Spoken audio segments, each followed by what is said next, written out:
All right, it's time. It's time to put the long arm on. So I got the Grand Cherokee pulled up into the garage. That way I can work on the XJ right here. I got the winch hooked up to it just to keep it from rolling back, because I'm gonna have to use the high lift on the front bumper to hold the body up, and use the jack stands to hold the axle still. That way I'm not fighting this too much. So I'm just gonna, I mean, it's not tight, but just enough to keep it from wanting to roll around on me backwards. And I got chocks under the rear wheels because, you know, I got to pull the drive shafts. So I don't want this thing to go nowhere.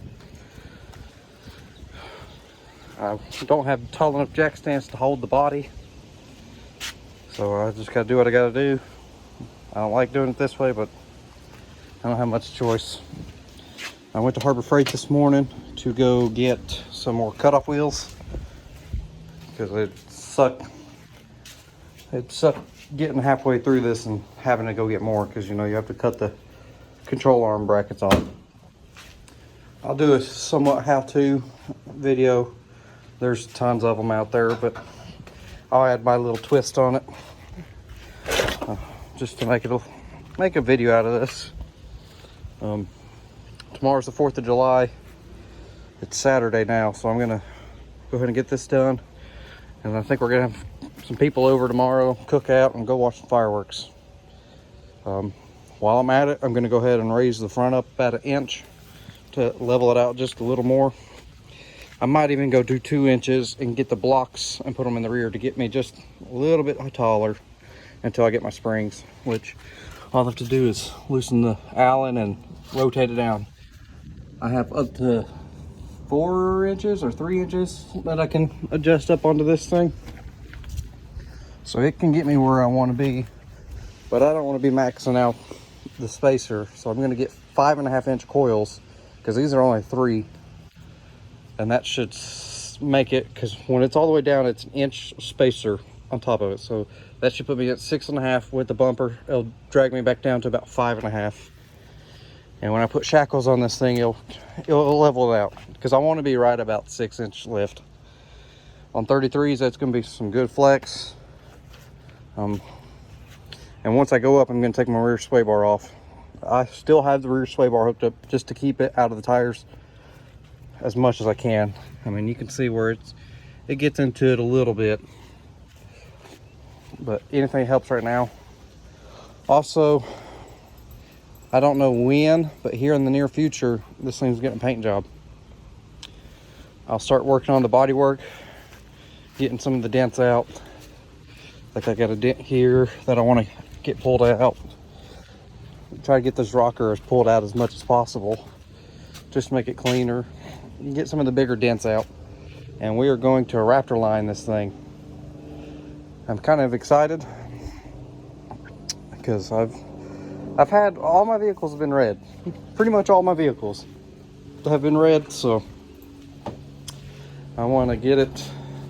And we're gonna do metallic blue, and then I'm gonna powder coat some stuff, and it's gonna look good. But I'll just say for now it's gonna be blue-ish, and once I get the rest of the stuff in for it, I'll show it off. I'm really excited for it. I can't wait. It's gonna look good. But let me go ahead and get this thing on jack stands and get the wheels off, and I'll come back to you here shortly. All right, got everything laid out. My parts, control arms, some of my tools. So this is what I was talking about. I got the winch. It's on there pretty tight now, just to keep everything from coming this way. Because like I said, I don't have jack stands tall enough. So I got my high lift on a D-ring. That way it can move just a little bit where this won't tip over, because this is going to hold the body up, because, you know, we're taking the control arms off. So jack stands on the axle aren't going to do any good on the body. I'm not taking the axles out, but I'm just disconnecting them, so if they shift any, it's all right. So first things first, you know, jack it up, get your wheels off, set everything up. I got the jack stands where they're not going to be in the way of taking the control arms off. I got chocks in the rear to keep it coming this way because the driveway is actually angled a little bit in towards the garage, slightly. Because I'm right here in the middle of the hump. Because it tapers down that way. And right here, it starts going back in a little bit in that way. So I got it so it can't go forward. And the winch is so it can't come back. So it should stay still. I just got a little bit of tension on it just to keep it, you know, nice and secure. So first things first, now after we're all ready, everything is laid out pretty much. I'm gonna assemble the control arms here in a minute. I gotta find the measurements. When I find them, I'll let you know. Because mine actually didn't come with any instructions because I bought the upgrade kit. So it's just the cross member, transfer case skid, which is upstairs still, control arms, and all the hardware. It even came with a drop pitman arm, but I'm not going to use it because when I go 1 ton steering, I'm going to have it set up to where I don't need it since I don't have over the track bar mount. So first, what we're going to do is drain the transfer case because we are swapping it with the other one that's got the SYE in it already. So I got my oil catch here. We're going to drain the transfer case, and then I have the transfer case drop bracket kit. So we're going to take that off. That way the transmission, transfer case, and everything comes down. So I can take the transfer case off because I need to swap the transfer case at this point. Once I do that, then, you know, swap the transfer case, which I'm not going to show. It's simple. There's 6 bolts. Take all the linkage off. Actually, I'll do a basic, but I ain't gonna video it. I'll just give a basic rundown because there's tons and tons of videos out there. Get the transfer case off. Get the new one on. Get my cross member, the new cross member up, which is over there. Get that one up on there. For now, I am more than likely not gonna drill the side brackets that go to it. I'm just gonna use the 3 bottom ones because I am doing frame stiffeners. And I don't want to drill into it and possibly pinch it or crush it any until I get my frame stiffeners on, and then I'll add the other brackets. But the 3 other bolts that hold it up should be more than plenty. I might even go ahead and put the bracket on and only drill the front hole, because the back hole you have to drill all the way through both sides. The front hole you do not, because you fish in a nut from right over here. I'll show you. It's a little flange nut, and you fish it in, and when you screw your bolt into it. So I might just do that one. I don't know. I got to figure out if I have the right size drill bits or not. I'm not sure. I don't even think my drill accepts the bit that you need to drill out, because it comes with a little spacer that sandwiches the frame rails together, the unibody together.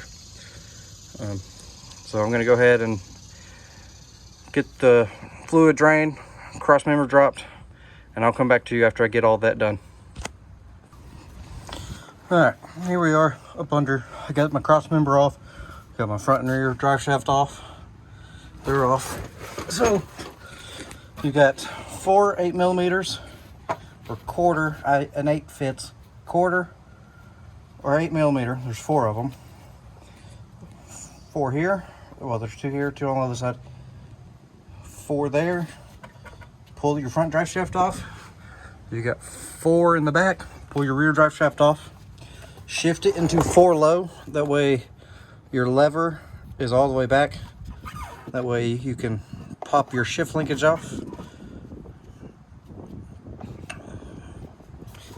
It's best to, if you see this is what's holding it up. So I'm going to jack it up, get the rest of this out, because I don't want to break it, because that is pretty important. That's what's going to control your shifting into 4-wheel drive and 4 low and high and all that. So I'm going to go ahead and take these out. That way I can get this off, get it out of my way, so I can drop the transmission down more. But then you got 1, 2, 3, 4, 5, 6. There's 6 on it total. There's 1 here, here, and then it works its way around. Take your plug off here. You got a plug off here. Take your vent line off. And then after you get them bolts off, transfer case will fly right on off. And then start reassembling go ahead and put your SYE in, unless you went to the junkyard like I did and got one. This would be the time to do it. Drain it first, because it's easier to drain it while you have it here versus on the ground. Less of a mess. And get it off. Start putting it back together. Get your new cross member on, which I'll come to it. And most of these, so you got 1, 2, and then this one. This one, it should be threaded on most of them, I think. On the older ones, I believe they are. I'm not 100% sure on the new ones. Mine is not. It looks like there's threads in there, but it looks like something is in, like a spacer or something. I don't know. But I will continue on. If anything, I'll just use these 2 plus drill through. I don't want to drill through, but if I need to, I have to. So I'll get going from here and catch back up in a little bit. All right, so I got all the arms set. 15 1/4 from center to center. I mean, you just kind of get it roughly in.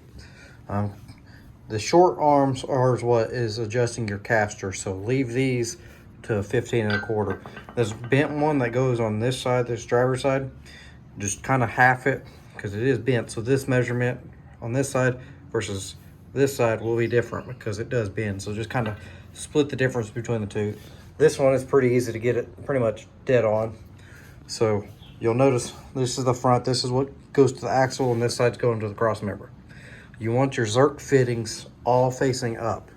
Instructions online and what gets sent in the lifts will say have these on bottom, but I think it was a mess up, because first rock you hit's going to snap these off. So if you point them up, you can still get to them and grease them and be able to service them. So I'm just going to mock them up because my cross member's not on yet. But so when it's sitting down like this, one's going to be facing it in, and one this way is going to be this way. So this side is going to be your driver's side, so that means it gets the bent one. So I'm going to go ahead and just loosely bolt this to this. That way, as soon as I get the cross member in, I can put it in and go. So it comes with the hardware you need.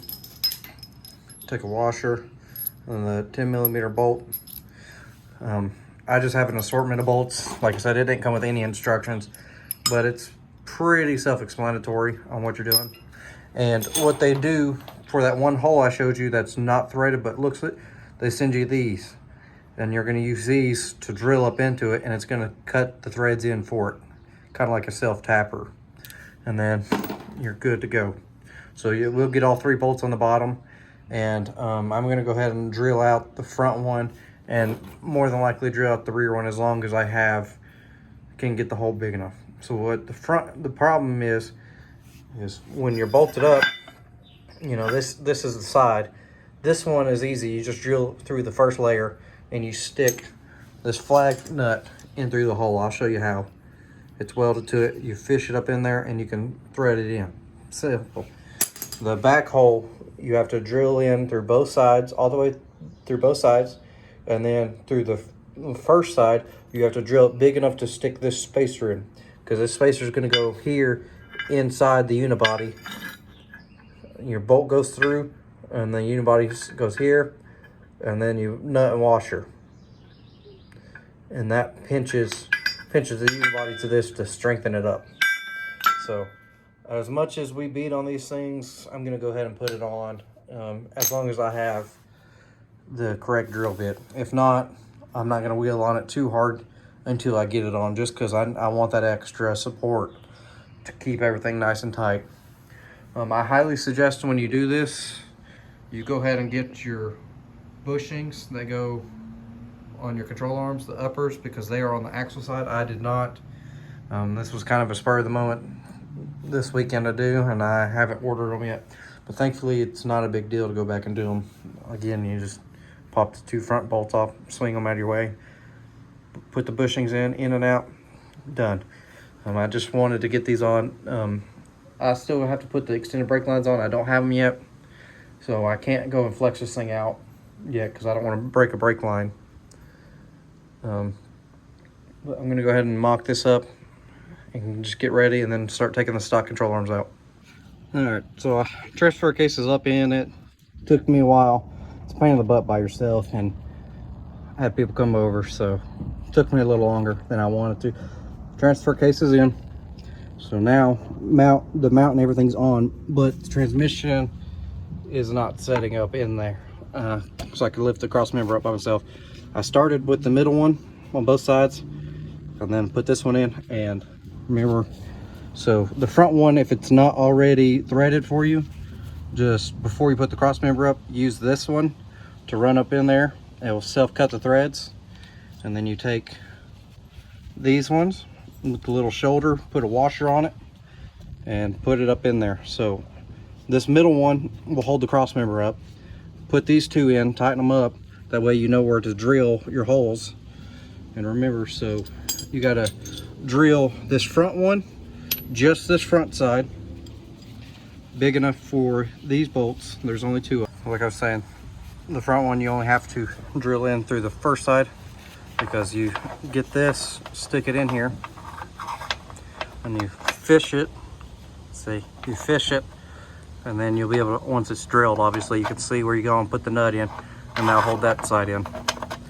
So we're gonna drill this front one in first, or we'll drill both of them. Drill this one in, then drill this one in, and then we gotta take this bracket back off, so you gotta take these two out. And that way I can widen it out enough to get my pin in. The back one, remember, we have to drill all the way through it. So I have the right size drill bit, but my chuck isn't big enough to fit this one. So we're going the biggest I can fit in here that I have, drill through them. And then I have a carbide bit. It's not very accurate, but I got a carbide bit, and then I can widen it out enough from there. But it looks like I have the right size, or not. I don't even have the right size to drill this one.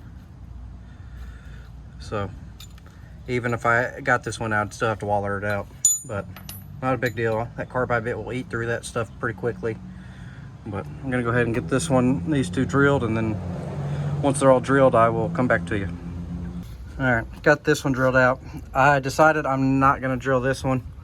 I don't want to widen it out that much to put these in. It's got this one, as you can see, it's this one, this, and this. So it's got two more than it does factory. Even though there's gonna have quite a bit of load here, I don't think it's gonna be an issue. I am gonna drill it out after I put the frame sliders and put the frame sliders and the stiffeners on. I just don't want to drill it right now because that's a big old hole. I don't even have close to the size that I need to drill it out right. So I don't want to mess it up to do that. So I'm just going to do the front for now. But it'll still have this one and the three, and then this one. And that should be plenty strong. This one will keep, these two here will keep it from twisting down as it's going. I should have the welder hopefully here in the next day or so. So I'll even grind some of this off and just tack it up a little bit just to keep it from moving enough to where when it comes time I can, you know, just buzz it off real quick. But I'm gonna go ahead and do the other side, and I've already got this lower control arm off. So I'm gonna go ahead and take that lower control arm off. I'm leaving the uppers for right now. I'm gonna get these cut off, get the lowers put on. All right, got the passenger side cut out. Let me tell you, that was a pain in the butt. I went through 2 discs. I should have went through 3, but I used one a little longer than I should have. They got a little too small, but I was trying. I'm not done. I still have to go back and clean some of this up. I didn't even get the full bottom layer out, but I'm not even messing with it. I'll just use a flap disc to grind it down, get it smooth as I can, paint over it. This side's done. It took it took a while to get it off using an angle grinder. I wish I had a plasma, but maybe sometime. But let me show you. So this is my stock lower, and I had some play. The bushings, as you can see, are pretty shot. I mean, they're from '96, so it is what it is. And I'm starting to get a little bit of death wobble, and I think I found out why. Not only their bushings, rubber bushings are shot, but it's not even held in. As soon as I took the bolt out, it fell right out. So I can't wait. This long arm is going to make it feel ride so much better because it moves the control arm from here to here to here to here. So I mean, look at that, it just way longer versus this. It's gonna be like this. It's gonna be way better. So I'm gonna go ahead and try to get this lower hooked up after I flap disc this some, and then I'll go cut the other side. But just be prepared to spend some time cutting these mounts off. I'm using 4.5 inch disc because that's as big as they had at Harbor Freight this morning. So it is double layered. So the best thing I can tell you to do, what I found worked, got through it the easiest, is, so you got the 2 nuts here to hold this bracket on inside your mount. It kind of sits inside the mount like that.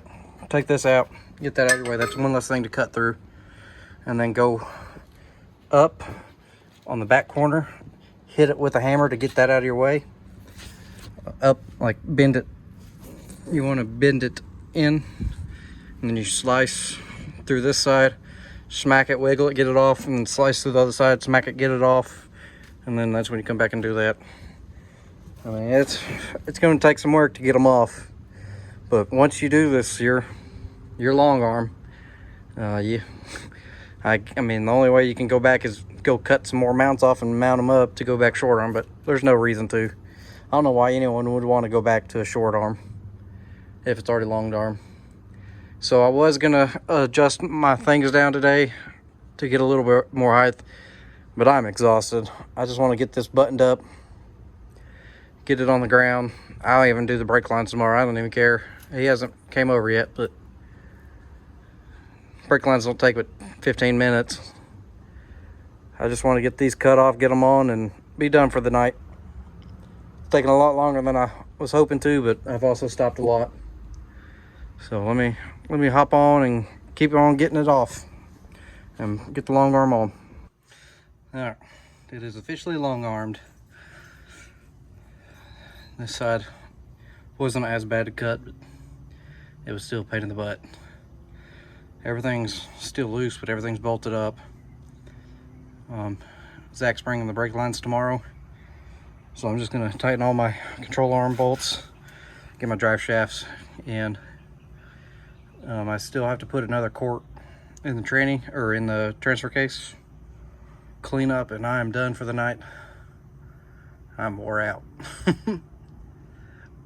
But it's long armed. All right, I don't know exactly where I left off, but it's back on the ground, it's back together. I got my brake lines, they're in here. I got them in here. I have to cut the fittings off because they are just,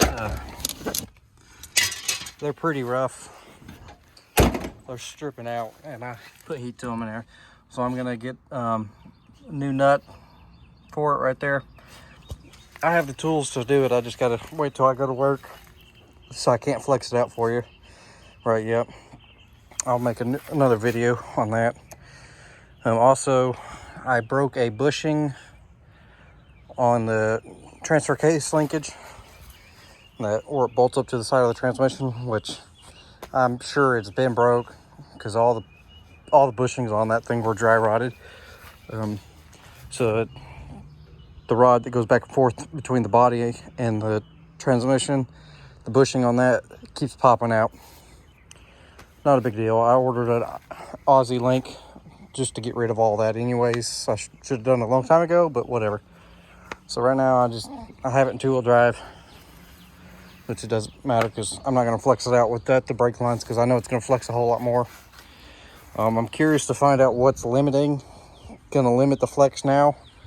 I think it's going to be these shocks. Which, if that's the case, if it is the shocks limiting, I'm going to go up a size in shocks. That way, the shocks aren't what's stopping it. I'd rather it just be running out of travel than it stopping on the shocks for right now. And then I'll make limiting straps. But I got it all bolted up. Took it for a test drive, and boy, it definitely worth the money to go long arm. It rides so much better over bumps. I'm super happy with it, and I haven't even taken it on trips yet. Literally down the road and back, and it rides so much better. But we got Zach dropped his off this morning. He brought his, brought all the parts, so we're gonna start working on it. This coming week, we're gonna start stripping it down. So as you can see, we're pretty similar. He's locked front and rear. We got the same bumper. He's got a winch. This is a trail rig here for him. He just drives it on the street every now and then. But he's right now it's on a short arm, 4.5-inch short arm. I want to say it's a Rubicon Express lift. That was on Trail 16 at Windrock last time. But his leaves are flattened out. It's just, this thing's wore out. It got used and abused before he bought it. So now he got a whole 4.5-inch long arm. So it's gonna be the same long arm I did, but he's got the whole kit. So we're gonna be putting that on slowly over the next couple of weeks, because this is, like I said, just his trail rig. It's not his daily. That's kind of why I was rushing mine, because it is my daily. But he's going up to a 36. So we're gonna take the springs, the spring spacers off the black one, and the blocks in the rear off the black one. Put it on top of this, so he's sitting close to 6.5, because he wants to go 36s. So I think the plan is we're pulling both axles, going through both of them, because I know this rear needs wheel seals. We just did his rear brakes, but the seals are leaking bad. New leaves. I think we're going back to a stock shackle. I'm not sure. It just depends on what he wants to do. We're redoing the front. It needs seals again. And we are going to re-gear, I believe, while we're at it. He wanted to re-gear, so we'll see how that goes. See what's up. Which, if that's the case, I'm pretty sure he's geared now, so I might end up buying these axles from him. So I'm geared, because I got to do gears bad in mine. But I'll try to video what I can while we're doing this one too. As you can see, we're pretty much the same setup. He's got different hood vents. He's got lights. I don't. But both going to be 4.5, 5 on long arm. Same long arms too. So it'll be fun. I can't wait to go wheeling again. He isn't a big fan of going in the heat, which I don't blame him.